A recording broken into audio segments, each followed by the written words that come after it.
Hi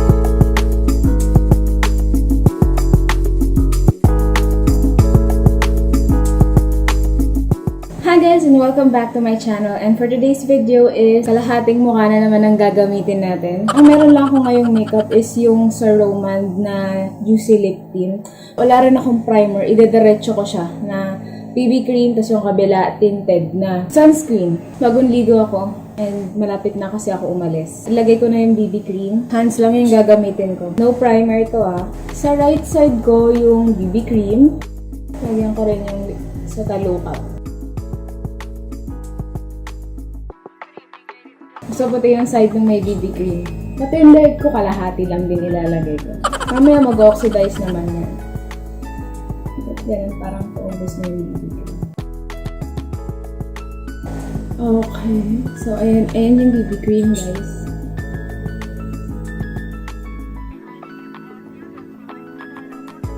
Dito naman tayo kay BELO na Tinted Expert. Ang puti!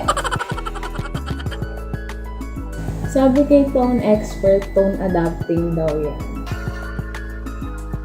Mas matubig si Tone Expert. Si Tone Expert, si Tinted na moisturizer. Ang bilis niyang ma-absorb sa balat kesa dito sa BB cream. Nasira yung lipstick ko. Maglalagay lang ako ulit. Maglalagay lang tayo ng eyebrow. Nasa the first shop.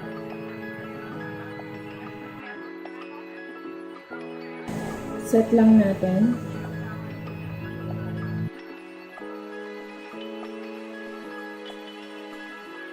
Lagay lang tayo ng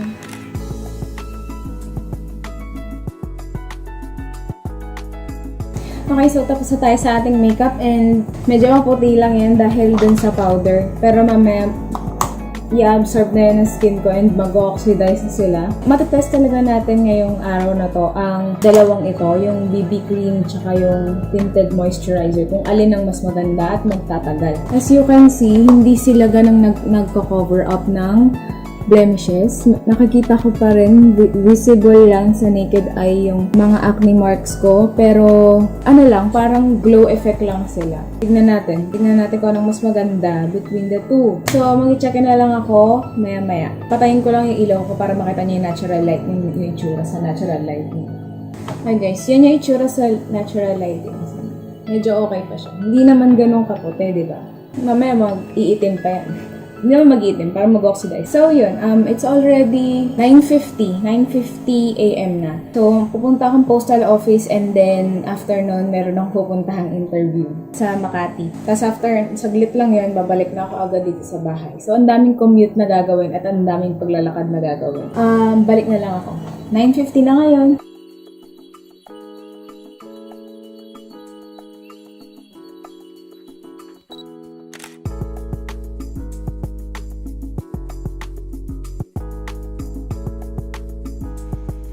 Okay guys, natural light lang yan.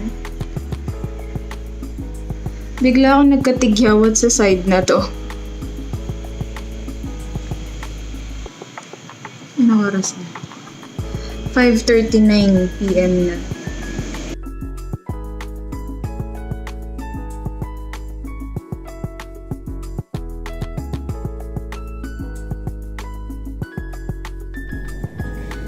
Hi guys! Ayun, 7:32 PM na and super pagod na kasi talaga ako. I'm so sorry. Ilang oras na ba yung nagdaan? 10:40 kanina. So, almost 9 hours na yung nagdaan. Mga 10 minutes na lang, 9 hours na. Yun. Gusto ko na rin kasing magpahinga. Super dami kong nilakad ngayon. Bali, pumunta akong nag-commute papuntang postal office. Tas super haba nung nilakad ko. Tapos nakita ko yung wallet ko, wala palang laman. Nag-withdraw pa ako sa land bank. Umulit ako sa pila sa postal office, yung 2-step program nila na pila. 2-step line. Yung una dun sa babaeng nag-check tapos babayaran mo. Tapos tsaka mo hihintayin yung package mo na hanapin nila. Ay, naku. Nakapagod. Yun, tas after nun, Pumunta na ako doon sa interview ko sa Ayala. Nakakapagod. Mas malayo yung nilakad ko doon. Mga 1 point something kilometers. Lakad lang yun na pagbaba mo sa Ayala Ave. Kaya sobrang pagod ako. Naman. Ay, sorry. May itim ako sa labi. Anyways, so, ayun. Gusto ko na i-end yung video na to ng aking final thoughts. Wait lang. So, ayun. Unang-una, packaging opinion. Yung maliit na version lang ng BB cream ang meron ako eh. Tapos yung large version ng tinted na sunscreen yung meron. Mas maganda yung color combination. Actually, may sarili silang theme. Parehas din silang maganda. Kaso mas okay sana kung parehas silang mas metallic, no? Ito kasi mas metallic yung ilalim. Ito hindi masyado. Parang may pagka-bronze na hindi ganong shiny. Sana naging shiny na lang siya. Sa packaging, mas trip ko hindi parehas eh. Is it worth the price?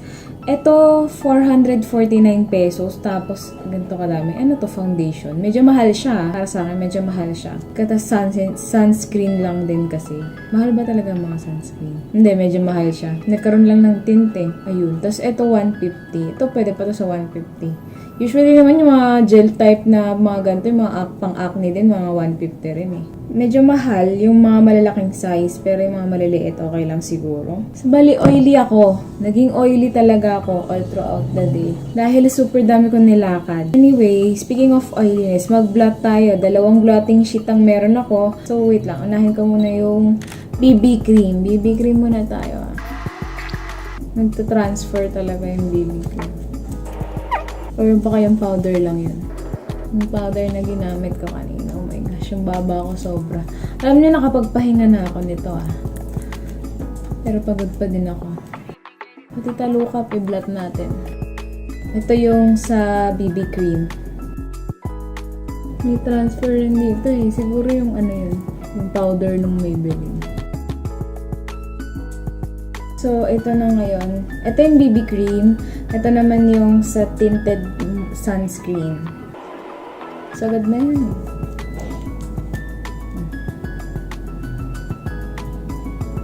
Feeling ko pantay lang. Pag pinagsama mo naman tong dalawang to, parang ganito rin siya kalaki. Anong tingin nyo? O mas madami talaga to? Hindi, tingin ko mas madami to ng konti. So, sa paglalaban ng oil sa face, mas nanalo sa pag-control ito. Si BELO Tinted na sunscreen. Coverage level is parehas silang light. Kailangan ba mag-retouch? I think yes. Kailangan mong mag-powder sa tanghali siguro. Basta nag-oil ka, mag-retouch ka na. Ayun. Kahit ipatong-patong mo siya, hindi siya ganun hindi siya mag-cover up. Tapos ang consistency nila parehas ay creamy. Pero mas medyo liquidy ng konti si tinted. As yung absorption nilang dalawa, mas mabilis ma-absorb tong tinted kesa dito sa BB cream. Ito parang kailangan pa niya mag-oxidize or something. Ito, biglang ina-absorb agad. Ang texture nila is parehas creamy. Sa mukha naman, parang hapit na hapit sa unang apply nito sa tinted. Hapit na hapit. Ito, hindi. Parang sa una nakapatong lang sila. Yung scent, mas gusto ko to. Yung scent nito. Para siyang amoy fresh, bagong ligo. Ito kasi, hindi parehas lang. Parehas lang silang amoy fresh. Hindi parehas lang. Parehas lang sila na bango. Ayun. So far, kanina ba ako kakampi? Dito ako kay tinted sunscreen. Kasi, mas konting oil. Mas siya. Ito kasi, yung mas super duper lightweight ito. Kasi parang wala ka talagang suot na sunscreen or tint or something dyan sa mukha mo. As in, super light niya. Kaso ganun din, super light din yung kanyang coverage. Yun lang yung downside doon. So, kasi, yun nga, medyo naramdaman kong nakapatong siya sa una. Ito, absorb kasi agad. Mas maputi kasi ito. Parang in-apply mo, ang tagal niyang mas madaling nag-adapt. Ito, ang puti niya, mo yun, yung kailangan mo talaga lagyan ng kaputian yung leeg mo para pumantay siya dito sa itsura. Tsaka pareha sila nakaka-glow, guys. Mas mahal nga lang si Tinted. Sabi sa inyo pag mas mahal, mas maganda De, joke lang. Hindi lahat ganun. So, yun lang, guys. Kayo, ano bang mas gusto nyong product between the two? Ayun lang, guys. So, gusto ko na talagang magpahinga. If ever may gusto kong product na ipa-review, please comment down below. Also, check my social media accounts na nandun sa description box below. And please, if you like this video, please hit the like button and please subscribe to my channel. And see you in my next video!